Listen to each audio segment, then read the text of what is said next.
tinatanong nyo kung legit ba.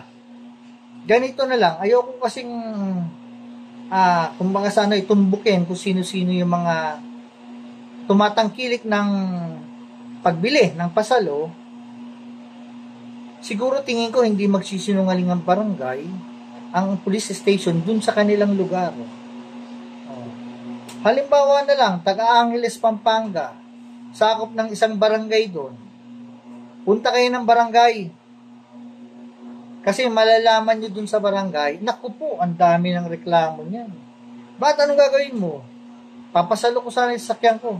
Sasabihin sa iyo ng barangay, huwag mo na hong gawin. Solid nyo na lang sa bangko. O kaya, halimbawa, tanong ka sa barangay, legit ho ba, bibili kasi ako ng sasakyan doon? Nako, ang dami na hong reklamo rito sa barangay, punong-puno na. Huwag ka nang dumagdag, huwag kang bumili dyan.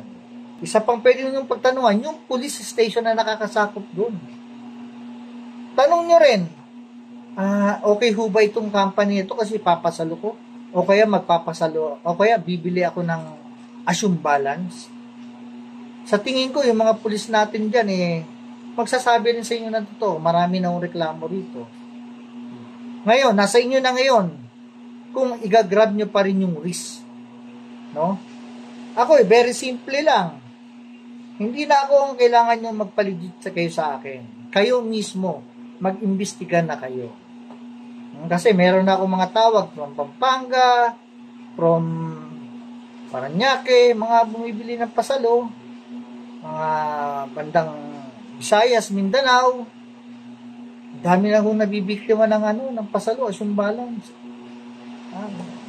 Medyo swerte na lang kung tuloy-tuloy na nababayaran yung pinasalo nyong sasakyan at marunong, kumbaga sa swerte na lang, financially capable yung nakabili ng sasakyan nyo.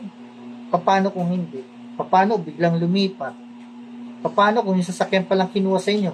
Doon din kumukuha ng pinagkakakitaan, kinapos, nagkasakit. So, hirap isoli nung sumalo yung inyong sasakyan para maibalik. Pero ito ngayon ang bangko. Ano ba ang pwedeng i-file sa inyo ng bangko? Pagka nagpasalo kayo ng sasakyan, unang-una pong pwedeng i-file sa inyo ng bangko, writ of reprieve. Kasi para mahatak yung sasakyan. Ang susunod po niyan, writ of execution.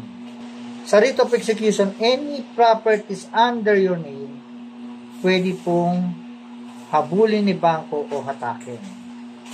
Halimbawa, naramdaman ni bangko, magre-retire ka na, teacher ka pala, kaya police ka.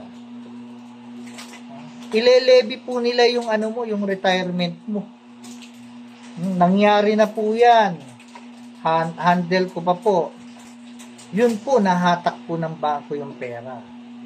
Kulang pa yung kanyang retirement dun sa utang na sasakyan. Ginagawa po ng bangko o financing ang levy. Kaya medyo, kung kayo magpapasalo, at medyo parang sa umpisa, kala nyo, nasolve ang problema ninyo. Pero mo, nag-loan ka, 70,000 lang na loan mo. Binayaran ka ng 150. Yung magaganda sa sasakyan yun, Paano yung mga Mirage? 40, 60, L300, 80, 120. Pero, in the future, eto na yung kakaharapin mong problema. May sarili kang bahay at lupa, ilelevy ng bangko yan. Ng sheriff yan. Ultimo, pati yung mga pwede mong bank account mo, pwede pong i-hold ng sheriff yan. Papahold yan. Magugulat ka, mawawala na po yung laman. At i-inform ka na lang ng bangko na pinadala na ni bangko, yung cheque sa korte. At itong si korte naman, iti-turn over yan dun sa nag-file na demandang bangko against you. Ayun po ang sagot ko dun sa kung nagpapalegit kayo, kung ito bang company na ito legit para kumuha ng pasalo, at kung hindi ba kayo mapapahamak, hindi ko masasagot ng diretso. Punta na lang ko kayo sa barangay na nakakasakop ng lugar. Kunyari, Parañaque, may barangay, sakop yung yung lugar ng company na yun, tanong nyo doon. Tapos tanong nyo kung may mga nangyari na bang reklamo. Kasi mahirap po ngayon na yung sitwasyon na magpapasalo ka. At stake po ang pangalan ninyo. Bangko po ang kalaban ninyo o kaya pinansin. Tapos pagdating na ng may problema, hindi na po nasosolve. Kasi hindi naman lahat talagang swerte. Maaring merong good. Paano yung hindi good? Kaya nga sabi ko dun sa isang kausap ko na parang nagbabash sa akin na naninira daw ako ng negosyo. Hindi ako naninira ng negosyo. Matagal na ako sa ganitong kalakaran as a repoman. Diyan kami hirap mag-attack ng sasakyan pagdating sa pasalo.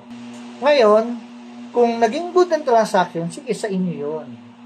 Ngayon, yung hindi good na transaction at lumapit sa akin, siyempre natural, bibigyan ko ng advice yan. O kaya, marami lumalapit sa akin, nabibiktima, kasi merong ibang company, hindi talaga good eh. Lalo na nga, breach of contract yan. So, pag lumapit sa akin, siyempre, papayuhan ko kung ano yung dapat niyang gawin. Para man lang mabawasan yung kanyang stress na nararamdaman. Ayun po, hanggang dito na lamang. Sana nasagot ko yung tanong ng isa kong subscriber. Maraming salamat po sa mga sumusuporta kay Repoman PH.